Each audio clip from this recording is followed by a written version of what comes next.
విజయ సాధన online academy. 61 question వచ్చేసి 61 question, who is called the father of modern welfare అని చెప్పి ఇవ్వడం జరిగింది. ఆధునిక సంక్షేమానికి పితామహుడిగా ఎవరిని పేర్కొంటారు? ఆధునిక సంక్షేమానికి పితామహుడిగా ఎవరిని పేర్కొంటారు?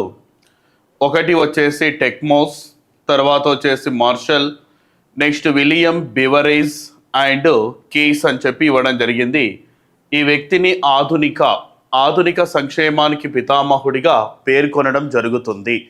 ఈ బిట్టు ఎక్కడి నుంచి వచ్చేస్తారంటేనేమో థర్డ్ సెక్షన్లో చూసినట్లయితే సామాజిక విధానాలు, సామాజిక విధానాలు మరియు సంక్షేమ కార్యక్రమాలకు సంబంధించినటువంటి బిట్ ఇది. దాని నుంచి ఈ క్వశ్చన్ అడగడం అన్నది జరిగింది. Important question also. Next another question, identify the 62 bit, identify the policies of ministry of social justice and empowerment among the following అని చెప్పి ఇవ్వడం జరిగింది. మరి అది ఏంటిదో ఒకసారి మనం చూద్దాం. ఈ క్రింది వాటిలో సామాజిక న్యాయం మరియు సాధికారత మంత్రిత్వ శాఖకు సంబంధించిన విధానాలను గుర్తించండి అని చెప్పి ఇవ్వడం జరిగింది.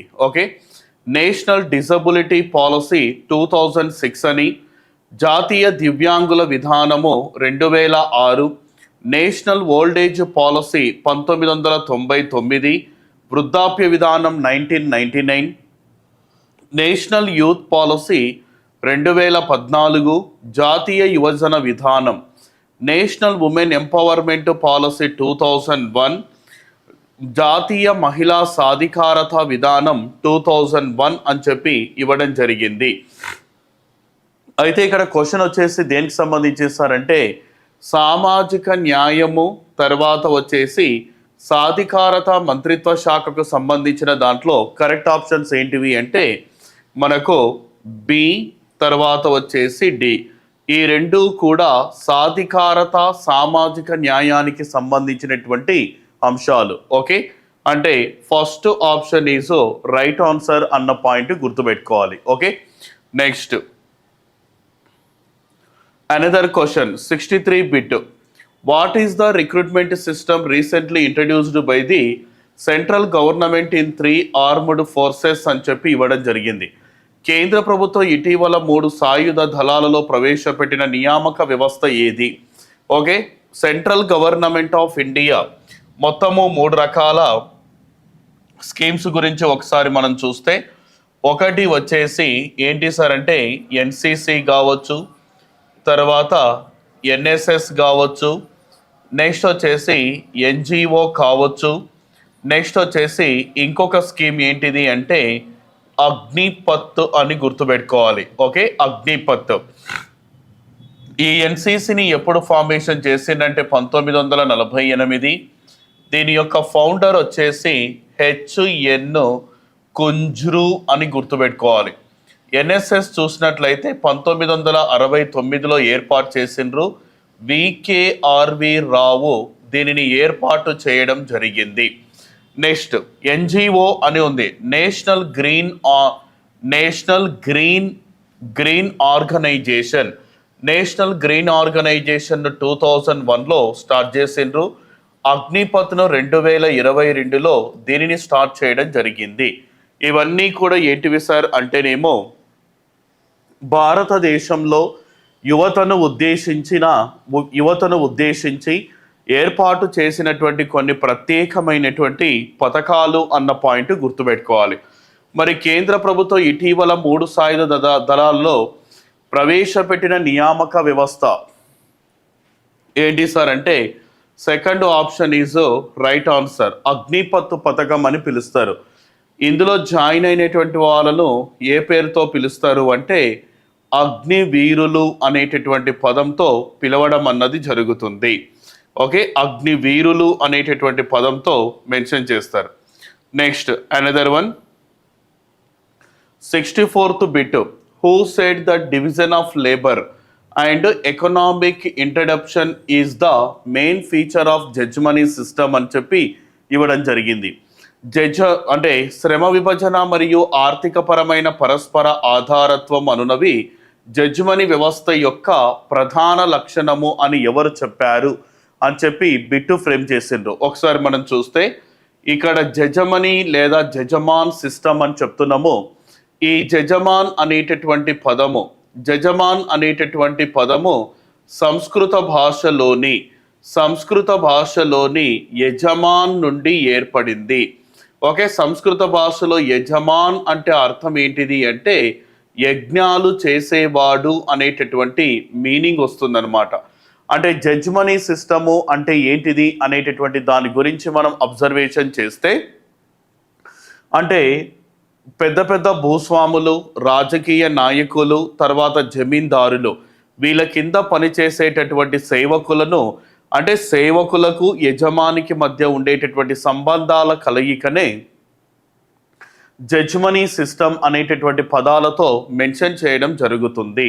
ఇందులో మొత్తము అంటే ఒక డెఫినేషన్ ఉందన్నమాట. ఏంటి సార్ అంటే శ్రమ విభజన మరియు ఆర్థిక పరమైన ఆధారత్వము, ఈ రెండింటిని ఎవరు అన్నారు అనేటటువంటి దాని గురించి చూస్తే ఆయన పేరు ఎవరు సార్ అంటే లీచ్ అన్న పాయింట్ గుర్తుపెట్టుకోవాలి. ఓకేనా, లీచ్. ఇతని యొక్క పూర్తి పేరు చూసినట్లయితే ఎడ్మండ్ లీచ్ అని చెప్తారు.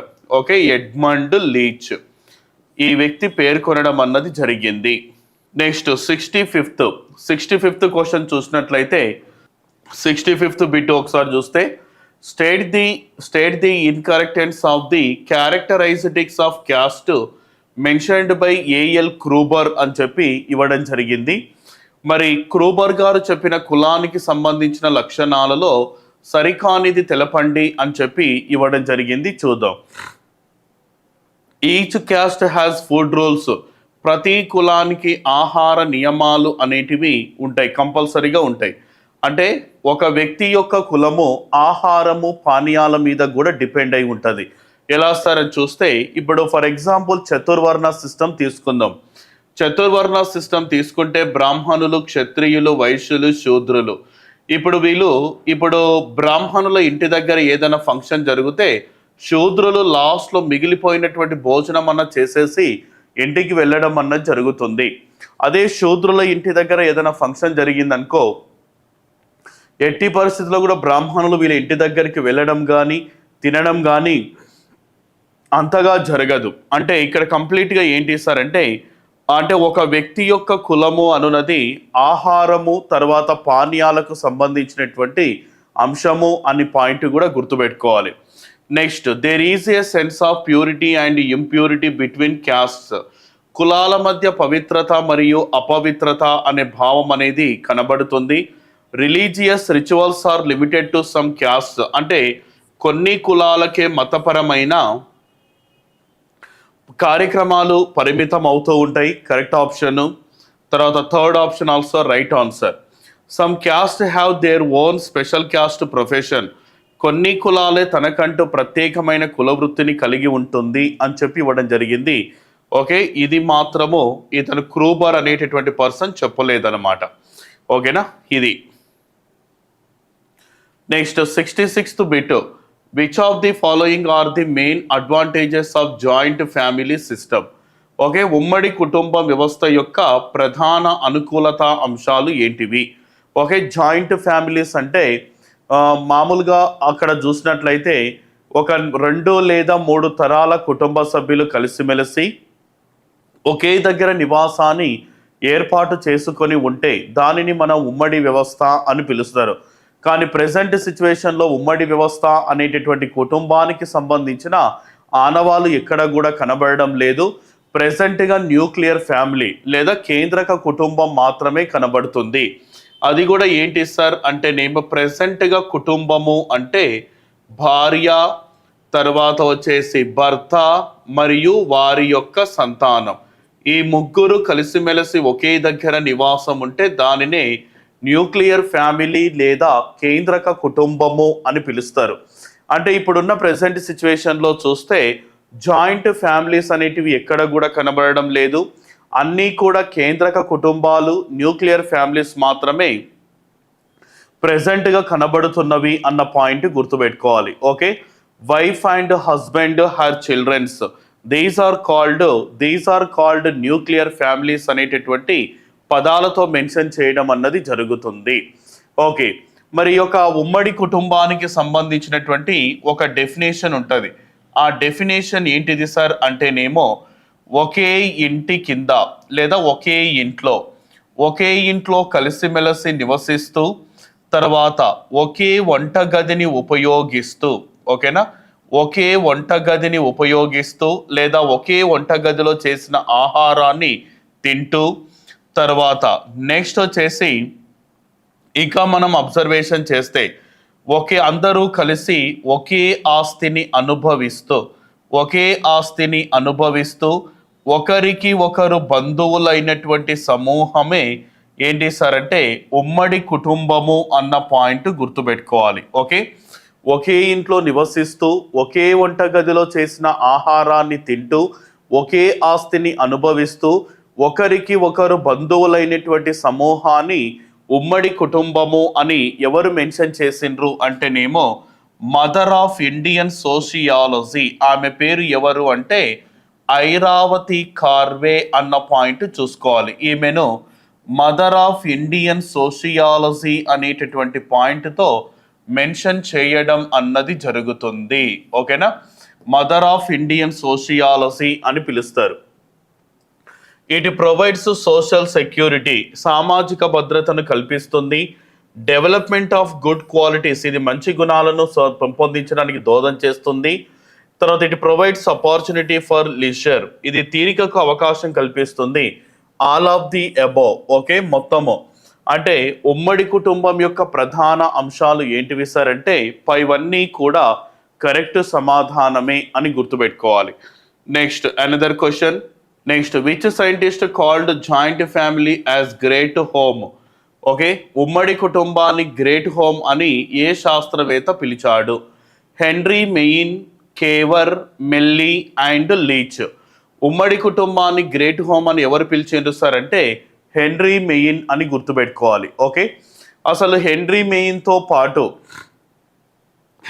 మెయిన్తో పాటు అరిస్టాటిల్ కావచ్చు, తర్వాత వచ్చేసి ప్లేటో కావచ్చు, తర్వాత ఐరావతి కార్వే, తర్వాత సమ్నర్, తర్వాత ఏంగిల్స్ ఆల్సో, వీళ్ళందరూ కలిసిమెలిసి అంటే 2 లేదా 3 తరాల వారు కలిసిమెలిసి ఒకే దగ్గర ఉంటే ఆ కుటుంబాన్ని గ్రేట్ హోమ్ అనేటటువంటి పదాలతో మెన్షన్ చేయడం అన్నది జరుగుతుంది. ఓకే, హెన్రీ మెయిన్ అనేది correct option. Next another question. 68th, మరి 68th బిట్ ఒకసారి మనం చూస్తే explain the terms of marriage related to tribes among the following and identify the correct one అని చెప్పి ఇవ్వడం జరిగింది. ఈ క్రింది వాటిలో గిరిజన తెగలకు సంబంధించి వివాహ పరిభాష పదాలను అనుసరించి సరైన దానిని గుర్తించండి అని చెప్పి ఇవ్వడం జరిగింది. మరి అవి ఏంటివో ఒకసారి మనం చూద్దాం. In Oraon tribe dowry means clothes. Okay, Oraon అనేటటువంటి తెగలో కట్నం అనగా బట్టలు అని గుర్తుపెట్టుకోవాలి. ఆదామినాగ తెగలో కట్నం అంటే 170 బస్తాల వరిధాన్యము. In Koka tribe dowry means drugs. In Ho and Munda tribal tribe dowry means cows. Koka తెగలో కట్నం అంటే మత్తు పదార్థాలు. హో ముండా అనే గిరిజన తెగలో కట్నం అంటేనేమో ఆవులు అనే మీనింగ్ వస్తుంది. All the above are correct. Okay, పైవన్నీ కూడా కరెక్ట్ ఆప్షన్స్ అని గుర్తుపెట్టుకోవాలి. అంటే ఒక్కొక్క గిరిజన తెగలో చూసినట్లయితే ఇప్పుడు మన దగ్గర తెలంగాణ, ఆంధ్రప్రదేశ్లో ఒక అమ్మాయిని చేసుకుంటే డబ్బులు కానీ బంగారు ఆభరణాలు కానీ ప్రాపర్టీ కానీ ఆ అమ్మాయికి అంటే ఆ అమ్మాయి నుంచి అబ్బాయికి ఇవ్వడం అన్నది జరుగుతుంది. కానీ కొన్ని రకాల గిరిజన తెగల్లో సిస్టమ్ ఏ విధంగా ఉంటుంది అని ఒకసారి చూస్తే కొన్ని రకాల గిరిజన తెగల్లో చూసినట్లయితే బట్టలు ఇవ్వడం కానీ లేకపోతే మత్తు పదార్థాలు సప్లై ఇవ్వడం కానీ లేకపోతే ఆవులను కానీ ఎద్దులను కానీ గిఫ్ట్గా ఇవ్వడం కావచ్చు. ఇప్పుడు ఆంధ్రప్రదేశ్లోని నల్లమల్ల ఫారెస్ట్ ఏరియాలో నివసించేటటువంటి చెంచులు ఉన్నారు. ఈ చెంచులు చూసినట్లయితే వివాహ సందర్భంలో ఏమిస్తారు సార్ అని ఒకసారి మనం చూస్తే వివాహ సందర్భంలో వేటిని ప్రొవైడ్ చేయడం జరుగుతుంది అని ఒకసారి మనం చూస్తే వీళ్ళు ఏం చేస్తారంటే అప్పుడే పుట్టినటువంటి మేక పిల్లను గిఫ్ట్గా ఇవ్వడం అన్నది జరుగుతుంది. అంటే ఒక్కొక్క గిరిజన తెగల్లో ఒక్కొక్క విధమైనటువంటి సిస్టమ్ను ఇవ్వడం అన్నది జరుగుతుంది. ఓకేనా. నెక్స్ట్ తర్వాత అనదర్ క్వశ్చన్ వచ్చేసి 69th bit. Identify the following which is incorrect in the theories of marriage అని ఉంది. ఈ క్రింది వాటిలో వివాహ సిద్ధాంతాలలో సరికాని దానిని గుర్తించండి అని చెప్పి ఇచ్చిండ్రు. Okay. Psycho analytical theory Sigmund Freud. మానసిక విశ్లేషణ సిద్ధాంతాన్ని ప్రతిపాదించినది Sigmund Freud. Childhood friendship theory Westermarck. బాల్య స్నేహ సిద్ధాంతాన్ని వెస్టర్ మార్క్ ప్రతిపాదించాడు. Reproduction theory Risley. Okay. Family fragmentation theory Malinowski. Okay. కుటుంబ చీలికా సిద్ధాంతం. క్రింది వాటిలో వివాహ సిద్ధాంతాలలో సరికానిది ఏంటిది అని ఉంది. ఈ ప్రజనన సిద్ధాంతం రిస్లీ కాదు. ఎవరు ప్రతిపాదించిండ్రు సార్ అంటేనేమో ఆయన పేరు వచ్చేసి డేవిడ్ అబెరుల్ అని గుర్తుపెట్టుకోవాలి. ఓకే. డేవిడ్ అబెరుల్ అనేటటువంటి పర్సన్ దీనిని ప్రపోజల్ చేయడం అన్నది జరిగింది. Okay. Third option is right answer. Okay. Next another question 70. Identify the correct sentences regarding kinship. బంధుత్వానికి సంబంధించి సరైన వాక్యాన్ని గుర్తించండి అని చెప్పి ఇవ్వడం జరిగింది. Okay. Kinship is formed either through marriage, blood relationship or adoption. అంటే బంధుత్వం అనేది మనకు 3 రకాలుగా ఏర్పడుతుంది. ఒకటి వివాహం ద్వారా కావచ్చు, రక్త సంబంధం ద్వారా కావచ్చు, మరియు దత్తత సంతానం చేత కూడా ఈ యొక్క కిన్షిప్ అనేది ఫామ్ అవుతుంది. The word kinship was used for the first time in the world by Henry Maine. ప్రపంచంలో మొట్టమొదటిసారిగా బంధుత్వం అనే పదాన్ని ఉపయోగించినది Henry Maine. McLennan analysed the importance of kinship. బంధుత్వ ప్రాముఖ్యతను విశ్లేషించినది McLennan. Okay. Fourth option is right answer. అంటే బంధుత్వానికి సంబంధించి పైవన్నీ కూడా సరి అయినవే అన్న పాయింట్ గుర్తుపెట్టుకోవాలి. Next another question 71. How many types of relatives are classified according to the scientific perspective.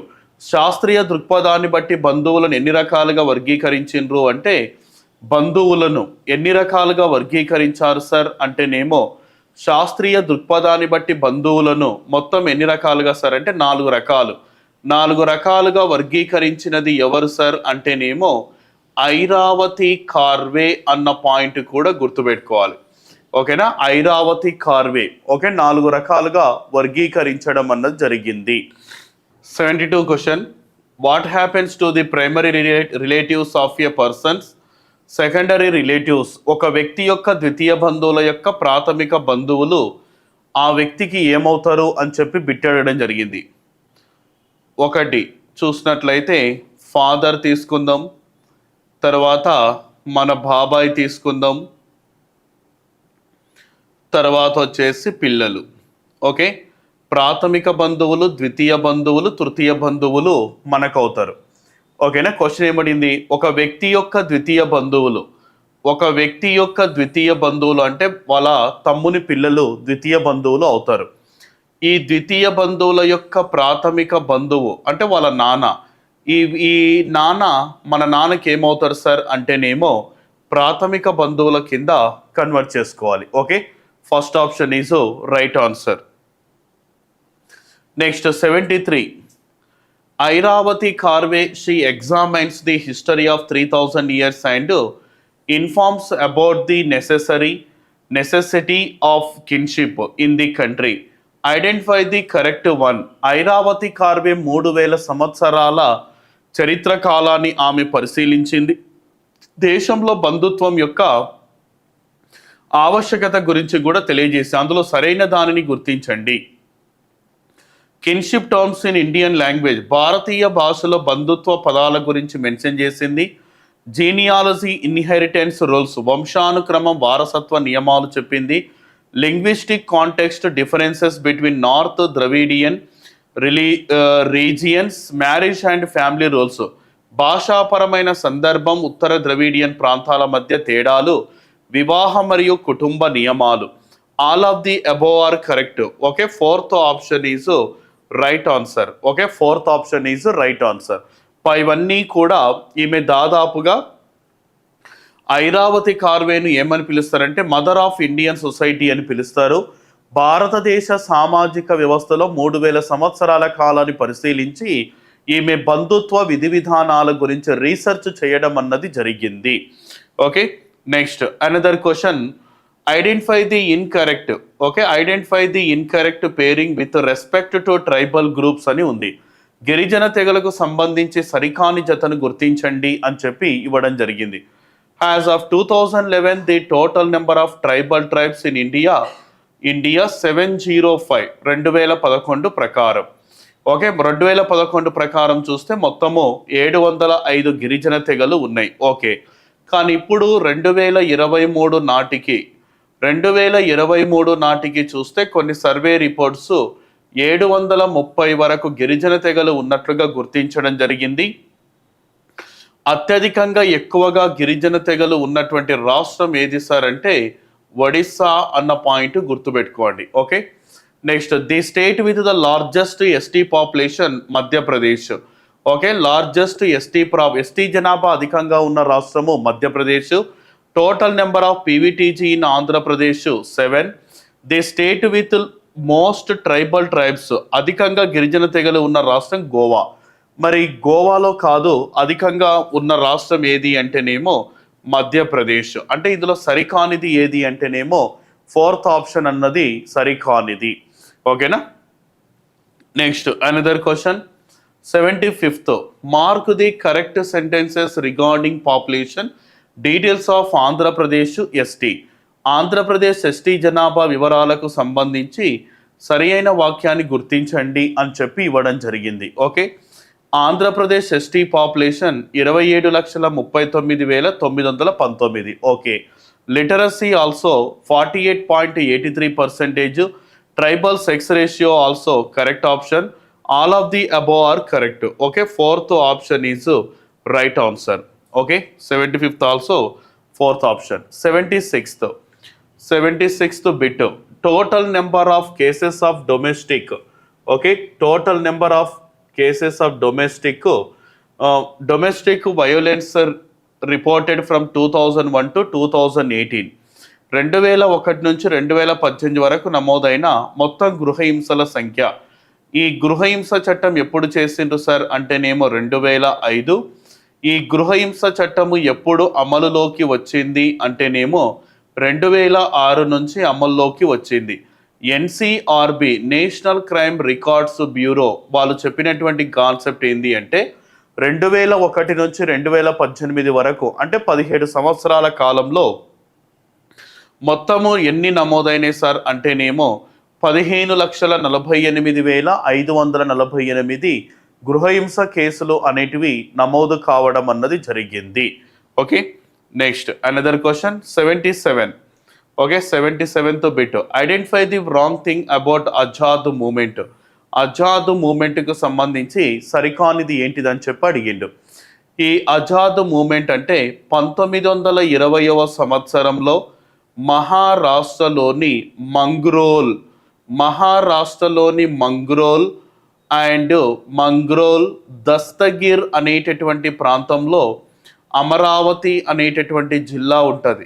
ఈ మహారాష్ట్రలోని అమరావతి జిల్లాలోని మంగ్రోల్ దస్తగిర్ అనేటటువంటి ప్రాంతంలో ఈ ఆజాద్ మూమెంట్ అనేది స్టార్ట్ అయ్యింది. మనుషులంతా సమానమే, కులము మతము పట్టింపు లేని వాళ్ళందరూ కూడా ఆజాద్ ఉద్యమంలోకి కన్వర్ట్ కావాలని చెబుతూ ఈయన ఒక మూమెంట్ కూడా చేయడం జరిగింది. ఆయన పేరు ఎవరు అంటే గణపతి బబూత్కర్ అన్న పాయింట్ చూసుకోవాలి. ఓకే, ఈ గణపతి బబూత్కర్ అనేటటువంటి ఒక సామాజికవేత్త మనుషులంతా సమానమే అని చెబుతూ ఈ యొక్క ఆర్గనైజేషన్ ఏర్పాటు చేయడం జరిగింది. ప్రతి సంవత్సరం నవంబర్ మాసంలో 105 కుటుంబాలు 2000 మంది వరకు హాజరు కావడం జరుగుతుంది.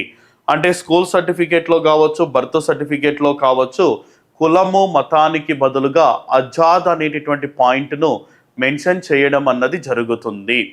ఓకే, ఒకసారి మనం చూస్తే options In 1920, in Mangrol Dastagir village of Amaravati district of Maharashtra, a social reformer named Ganapati Babudkar started a movement to transform all people into a social group by saying that all human beings are equal regardless of caste and religion. Okay, 1920లో ఇప్పుడు ఇందాక చెప్పిన point చూసుకోండి.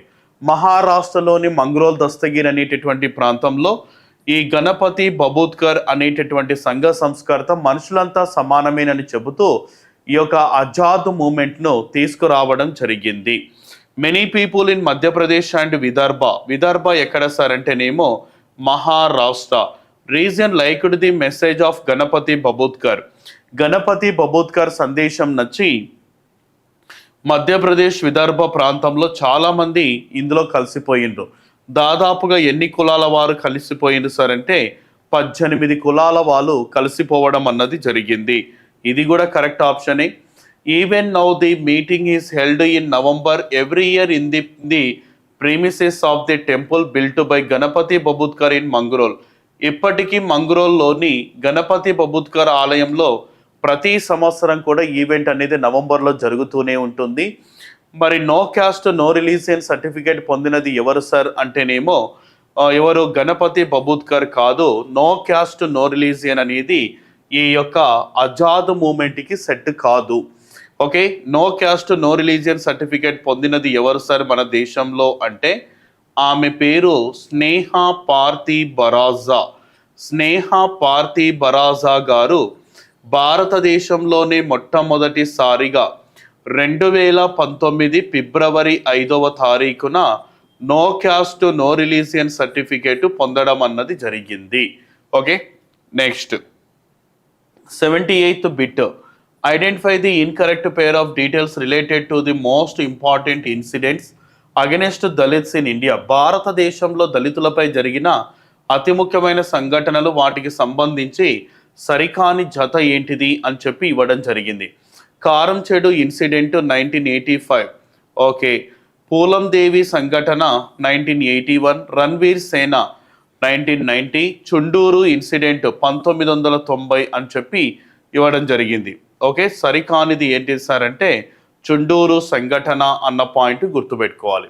91లో ఈ incident అనేది జరిగింది. ఎవరెవరికి sir అంటే రెడ్డి మరియు దళితులకు మధ్య జరిగిన ఘటన. ఎక్కడ సార్ అంటేనేమో ఆంధ్రప్రదేశ్లో జరిగింది.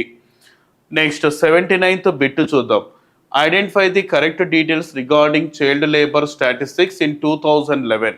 2011లో బాల కార్మికులకు సంబంధించిన డీటెయిల్స్ గురించి ఒకసారి మనం చూస్తే 2001 జనాభా లెక్కల ప్రకారం చూస్తే 1.26 crores చైల్డ్ లేబర్ పాపులేషన్ ఉంది. Okay, total number of child labour has for 2011 72 lakhs. ఇది తప్పు అవుతుంది.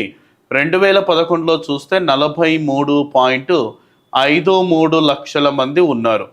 State with highest child labour has for 2011 Uttar Pradesh. Okay, state with least చూసినట్లయితే సిక్కిం ఆల్సో. మరి బాల కార్మికులకు సంబంధించి సరి అయిన వివరాలను గుర్తించండి అంటేనేమో సరి అయిన వివరాలు ఏంటివి అని ఒకసారి మనం చూస్తే ఇందులో సరైన వివరాలు మనకు ఇది సరికాని అని చెప్పి రావాలి చూడండి. ఓకే, సరికాని వివరాలను గుర్తించండి. ఓకే, సరికాని వివరాలను గుర్తించండి అంటే సెకండ్ ఆప్షన్ తప్పు అవుతుంది. ఒకవేళ సరి అయినది అంటేనేమో 1, 3, 4 ఆల్సో కరెక్ట్ ఆప్షన్ అవుతుంది. ఓకే, ఇది దీనికి సంబంధించినటువంటి ఇన్ఫర్మేషన్. ఇక్కడ 43.53 లక్షలు అన్న పాయింట్ చూసుకోవాలి. Okay, next another one 80. Find out the correct pair of industries and regions with highest incidence of child labour in India has for 2011. 2011 ప్రకారం భారతదేశంలో అత్యధికంగా బాల కార్మికులు కనబడే పరిశ్రమలు మరియు ప్రాంతాలకు సంబంధించి సరి అయిన జతను గుర్తించండి. Bidi industry Telangana. Okay, handloom industry Kanchipuram. Okay, Kanchipuram. Fish industry చేపల పరిశ్రమ. Okay, all of the above are correct. 2011లో చూస్తే అత్యధికంగా బాల కార్మికులు పరిశ్రమలు మరియు ప్రాంతాలకు సంబంధించి fourth option is right answer అని గుర్తుపెట్టుకోవాలి. Okay, fourth option is right answer. Next, అత్యధికంగా బాల కార్మికులు కనబడే పరిశ్రమలు మరియు ప్రాంతాలకు సంబంధించి పైవన్నీ కూడా కరెక్ట్ ఆప్షన్సే అని చెప్తారు. Next 81, who are the beneficiaries of adolescence girls scheme? కౌమార బాలికల పథకం యొక్క లబ్ధిదారులు ఎవరు? అడోలెన్స్ స్టేజ్ 11 to 18 ఇయర్సా, 11 to 14 ఇయర్సా, 12 to 18 ఇయర్స్, 10 to 18 ఇయర్స్ అని ఉంది. కరెక్ట్గా చూసినట్లయితే మనకు first option is right. 11 to 18 years are called adolescence stage. Okay, next another question 82, how much Nirbhaya Nidhi was established in the year 2013?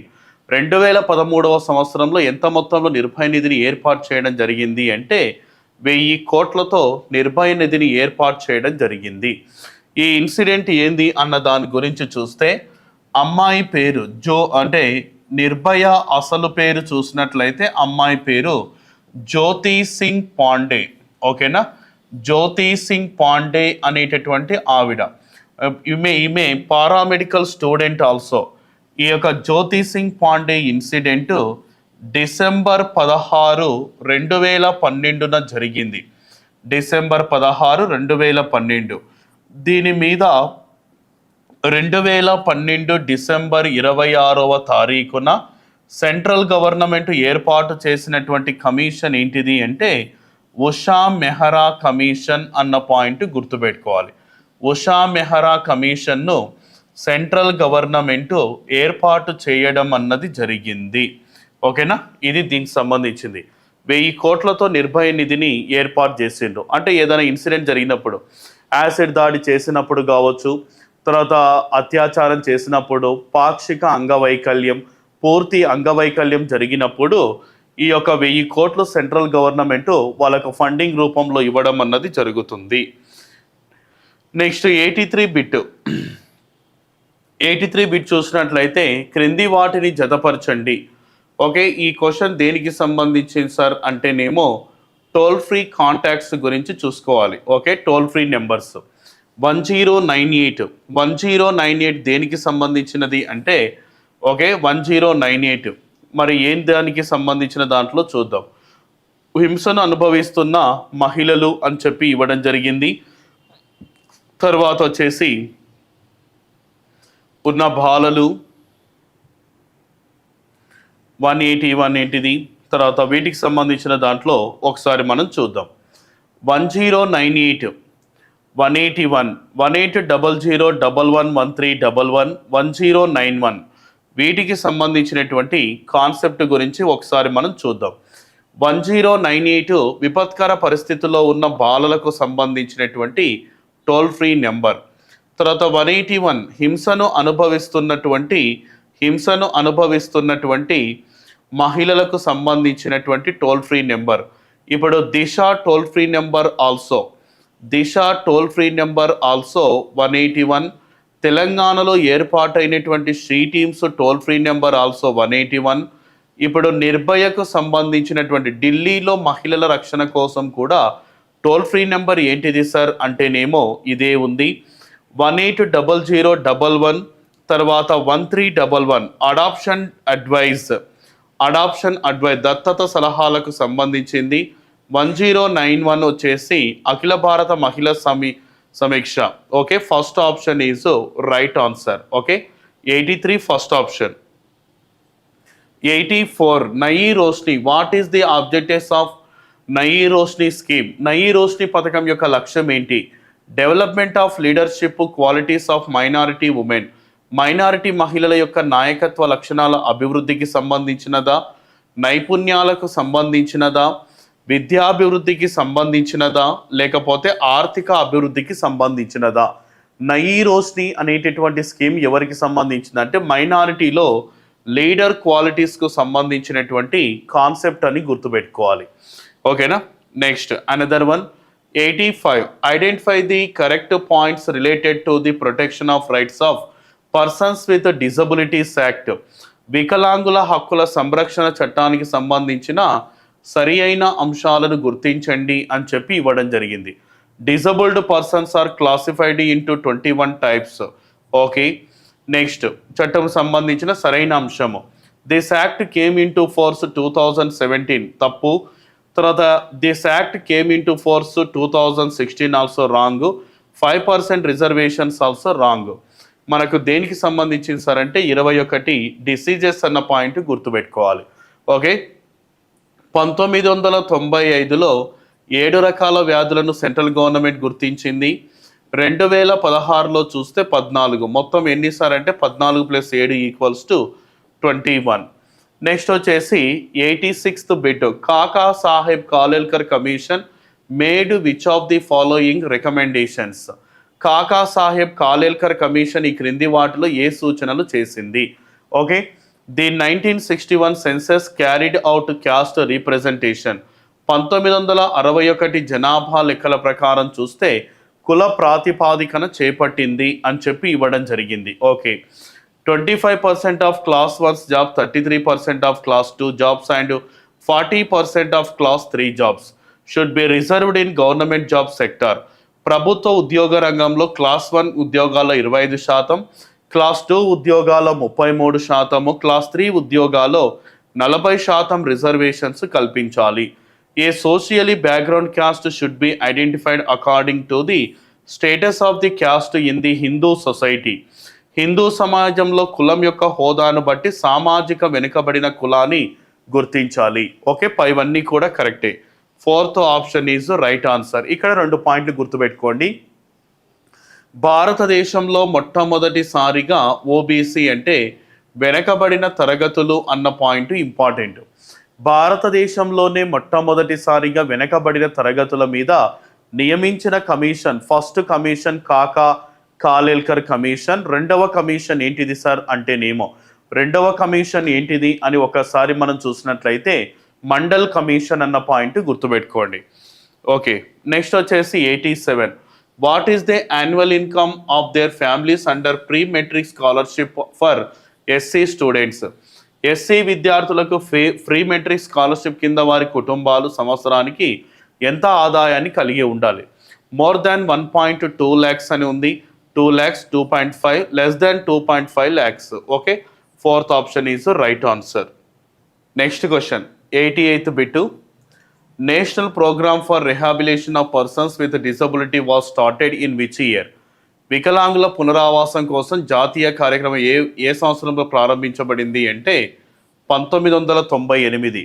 Okay, direct answer 1998.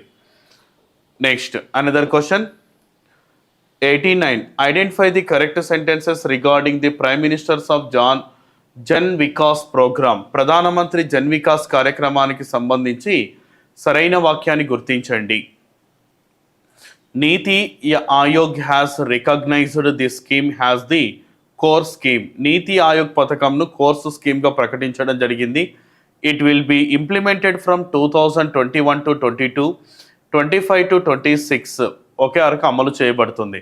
Centre provides 60% funds to states. 60% నిధులను రాష్ట్రాలకు అందిస్తుంది. Earlier it was known has 15 principal scheme. గతంలో దీనిని 15 సూత్రాల పథకం అని పిలిచేవారు. మరి ఇందులో చూసినట్లయితే కరెక్ట్ ఆప్షన్ ఏంటిది అన్న దాని గురించి చూస్తే ఇందులో మనకు కరెక్ట్ ఆప్షన్స్ ఏంటివి అని చూస్తే మనకు ఇందులో ఏంటిది సార్, మరి ప్రధానమంత్రి జన్ వికాస్కు సంబంధించినటువంటి correct word 1, 2 and 3. Okay, first option is right answer. 89 first option is right answer. Next another one. What is the 90 question 90. What is the amount of relief paid to each victim under doctor Ambedkar national relief to SC atrocities victims. SC atrocity బాధితులకు doctor Ambedkar national relief కింద ప్రతి ball చెల్లించే relief మొత్తం ఎంత? మొత్తము 5 lakhs, 4 lakhs, 3 lakhs and 6 lakhs. Okay, 4th option is right answer. SC atrocity act చూస్తే 1989 అన్న point గుర్తుపెట్టుకోవాలి. ఓకేనా, 1989. ఓకే అండి, థ్యాంక్ యూ ఆల్.